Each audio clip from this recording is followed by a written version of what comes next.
Gary Kirsten. ఇతను పాకిస్తాన్ వాళ్ళకు పెద్దగా తెలియకపోవచ్చు కానీ ఇండియా వాళ్ళకు బాగా తెలుసు. ఎందుకంటే 2011 ప్రపంచ కప్ మనం గెలిచింది ఇతను కోచ్ గా ఉన్నప్పుడే. ఇప్పుడు 2024 T20 వరల్డ్ కప్ సమయంలో ఇతను పాకిస్తాన్ టీం కు కోచింగ్ చేశాడు. ఇతను టోటల్ గా పాకిస్తాన్ పరువుని నడి రోడ్డు పైన పెట్టేశాడు తను ఇచ్చిన రిపోర్ట్ తో. అంటే ఎప్పుడైనా ఏ సిరీస్ అయినా లేకుంటే ఏ ఐసీసీ టోర్నీ అయినా సరే ఓడిపోయామనుకోండి, కోచ్ వివరణ ఇవ్వాలి ఎందుకు ఓడిపోయింది ఈ టీం అని, అంటే ఆ బోర్డుకి. ఇప్పుడు అదే పని గ్యారీ కిర్స్టన్ కూడా చేశాడు. పాకిస్తాన్ క్రికెట్ బోర్డుకి ఒక రిపోర్ట్ ని ఇచ్చాడనమాట. ఎందుకు పాకిస్తాన్ అంత తొందరగా బయటకు వచ్చేసింది T20 వరల్డ్ కప్ నుంచి సూపర్ 8 కు కూడా పోకుండా అని.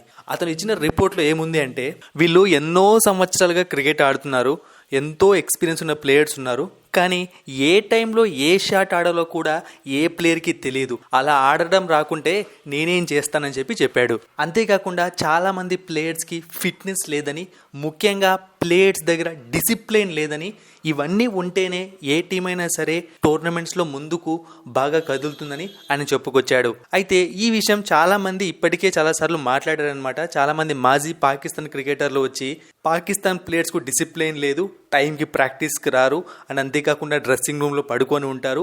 ఇలాంటి న్యూస్లు మనం చాలా రోజులుగా చూస్తూనే ఉన్నాం. ఇప్పుడు గ్యారీ కిర్స్టన్ కూడా అదే విషయాన్ని రిపోర్ట్గా ఇచ్చాడు. అండ్ ఇంకొక విషయం, ఇక ఫిట్నెస్ విషయానికి వచ్చాము అంటే, అజమ్ ఖాన్ టీంలోకి వచ్చాడు అంటేనే మనం దాన్ని బట్టి అర్థం చేసుకోవచ్చు వాళ్ళు ఎటువంటి రూల్స్ పెట్టుకొని ప్లేయర్స్ను టీంలోకి తీసుకుంటున్నారు అని చెప్పి. అంటే ఎటువంటి ఫిట్నెస్ లేని ప్లేయర్ T20 వరల్డ్ కప్ దాకా వచ్చాడంటే ఇక మనమే అర్థం చేసుకోవచ్చు. ఇక ఇది మాత్రమే కాకుండా బాబర్ ఆజమ్ కు కెప్టెన్సీ ఇచ్చారు T20 వరల్డ్ కప్ లో. ఇప్పుడు మళ్ళీ ఆ కెప్టెన్సీని ఎవరికి ఇవ్వాలని చెప్పి ఆలోచిస్తున్నారు. చూద్దాం మరి ఏం జరుగుతుందో. పాకిస్తాన్ క్రికెట్ టీంలో చాలా పెద్ద మార్పులు జరిగే అవకాశం ఉంది ఈ T20 వరల్డ్ కప్ తర్వాత.